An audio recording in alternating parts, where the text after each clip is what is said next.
मेरे लिए फैसलाबाद से एक लड़के का रिश्ता आया।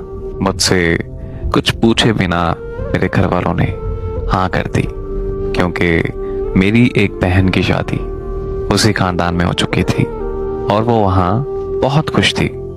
मेरे घर वालों को लगा कि मैं भी वहाँ बहुत खुश रहूंगी, तो उन्होंने मेरी उस लड़के से शादी कर दी।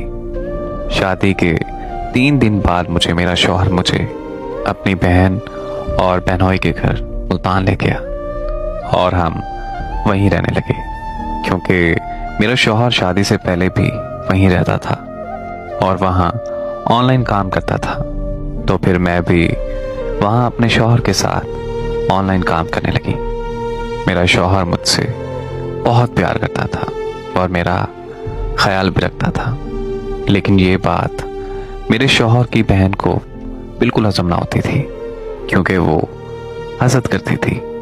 वो मेरे शौहर के कान भरने लगी, जिसकी वजह से मेरे शौहर का मुझसे रवैया बदलने लगा।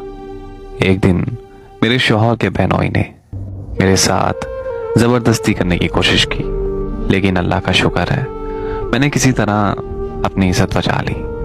मैंने जब अपने शौहर को बताया तो वो मुझे अपनी फैमिली के पास फैसलाबाद ले आया, जहाँ मेरी दूसरी बहन भी रहती थी।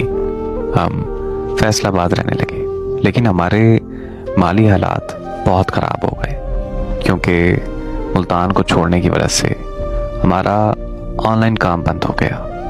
फिर मेरे शौहर की मुल्तान वाली बहन मेरी सास के कान भरने लगी, जिसकी वजह से मेरी सास मुझे बात बात पर जलील करने लगी। लेकिन मेरा शौहर सब कुछ देखकर भी हमेशा चुप रहता था और हमेशा मुझे ही गलत समझता था।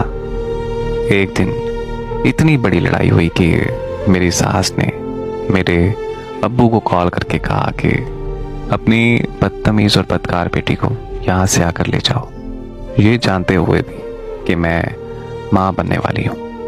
मेरा शौहर चुपचाप खड़ा तमाशा देखता रहा। मेरी सास ने मुझे घर से निकाल दिया और मेरे माँ बाप मुझे अपने घर ले आए। कुछ दिन बाद मुझे खबर मिली कि मेरे शौहर ने खुदकुशी कर ली है। जब मैं वहाँ पहुँची तो मेरे ससुराल वालों ने मुझे मेरे शौहर की मैयत के पास भी नहीं आने दिया, बल्कि मुझे पूरे मोहल्ले के सामने जलील किया कि मेरे बदकिरदार होने की वजह से मेरे शौहर ने खुदकुशी कर ली। जबकि मेरे शौहर ने मरने से पहले एक नोट लिखा था, जिसमें लिखा था कि मेरे घर वाले चाहते हैं कि मैं अपनी बीवी को छोड़ दूं, जबकि मैं ऐसा बिल्कुल नहीं कर सकता और ना ही मैं अपने घर वालों के खिलाफ जा सकता हूँ। इसीलिए मैं खुदकुशी करने चाह रहा हूँ। मेरे शौहर की मैयत देखे बगैर मेरे ससुराल वालों ने मुझे धक्के देकर घर से बाहर निकाल दिया। मैं वापस अपने माँ के घर आ गई। 1 महीने बाद उन्होंने मेरी दूसरी बहन को भी घर से धक्के देकर बाहर निकाल दिया। अब मैं और मेरी बहन अपने माँ बाप के घर रहती हैं। हम दोनों की जिंदगियां बर्बाद हो चुकी हैं। मैं जिंदा नहीं रहना चाहती, लेकिन क्या करूं, मेरे पेट में एक नन्ही सी जान पल रही है। मैं दुआ करती हूँ कि जैसा मेरा ससुराल था, अल्लाह पाक वैसा ससुराल कभी किसी बेटी को ना दे और किसी लड़की को ऐसा शौहर ना दे जो इतना बुज़दिल हो के अपनी बीवी और बच्चों को तहफ़्फ़ुज़ ना दे सके।